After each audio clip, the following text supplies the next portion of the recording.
good morning, dear student. Welcome back to our next business study class. So, in previous video, we have discussed about cooperative society.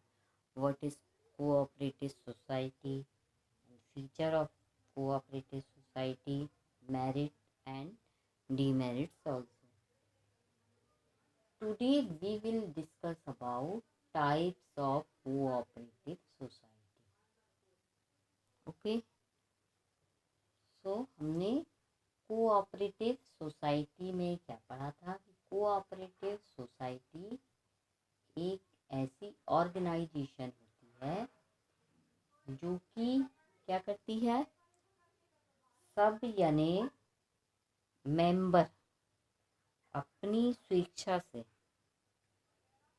इकट्ठे होते हैं और क्या करते हैं, एक सोसाइटी बनाते हैं। और उन सोसाइटी का मेन मोटो क्या रहता है कि हम सर्विस प्रोवाइड करें। ठीक है, किसको? कस्टमर को सर्विस प्रोवाइड करें। अब देखिए कि कोऑपरेटिव सोसाइटी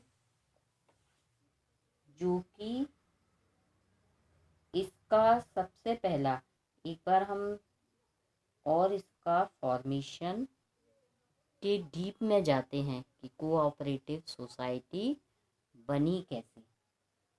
तो जो इंडिया में कोऑपरेटिव सोसाइटी का प्रोग्राम कैसे खुद से शुरू हुआ और किसके द्वारा ये इसकी स्टार्टिंग की गई? गवर्नमेंट के द्वारा। और कोऑपरेटिव सोसाइटी जो एक्ट है वो 1904 से 1912 में किसके द्वारा? राज्य सरकारों पर क्या डाला गया? ये रिस्पॉन्सिबिलिटी दी गई उनको कि ये बात को यानी निश्चित कर ले कि जो भी कोऑपरेटिव संस्था है और उन क्षेत्रों में या उन समाज के जो वर्ग हैं उनसे क्या किया जाए, उनको संगठित किया जाए और उनकी जो नीड है, इम्पोर्टेंस है, उनको समझते हुए वहाँ पे क्या हो जाए, रजिस्ट्रेशन हो और वहाँ के कर्मचारियों की नियुक्ति की गई फिर। ठीक है, और इस प्रकार क्या हुआ, कोऑपरेटिव सोसाइटी का जन्म हुआ।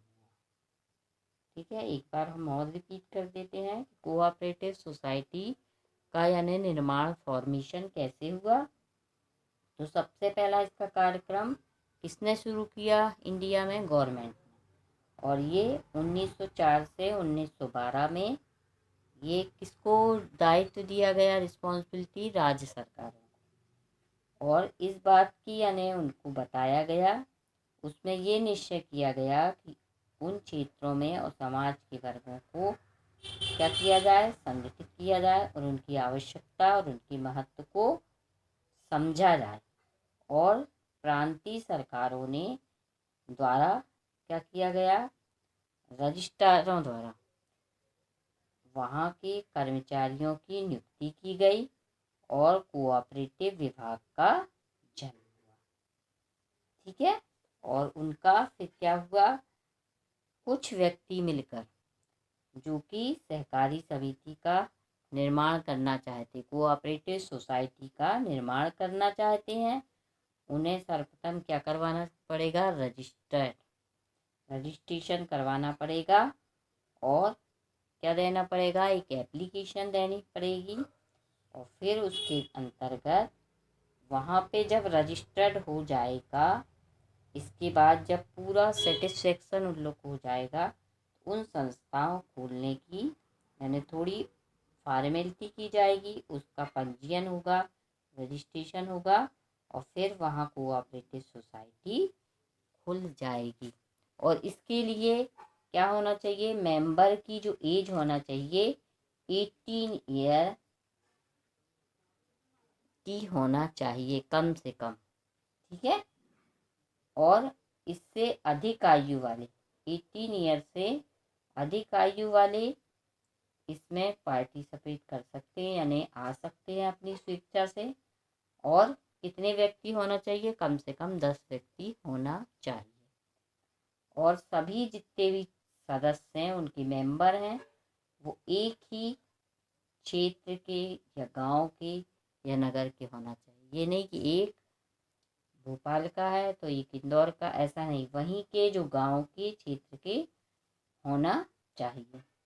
और उसका नाम और पता होना चाहिए, और उसका एम क्या है, ये इन बात का विवरण, और उनकी शेयर कैपिटल कितनी है, इन सब का विवरण होना चाहिए। उनकी राइट क्या है, और उनकी ड्यूटी और रिस्पॉन्सिबिलिटी क्या है, और किस ढंग से ये इसको चलाएंगे, इस सब की जानकारी होना चाहिए। और उसमें कौन कौन व्यक्ति होंगे? एक प्रेसिडेंट और एक वाइस प्रेसिडेंट और एक सेक्रेटरी और एक कौन होगा? जो ट्रेजडी ऑफिसर है ना, ट्रेजडी का व्यक्ति, वो भी होना चाहिए, ठीक है। अब हम क्या पढ़ेंगे? इसके बाद नेक्स्ट वीडियो में हम उसके टाइप्स पढ़ेंगे।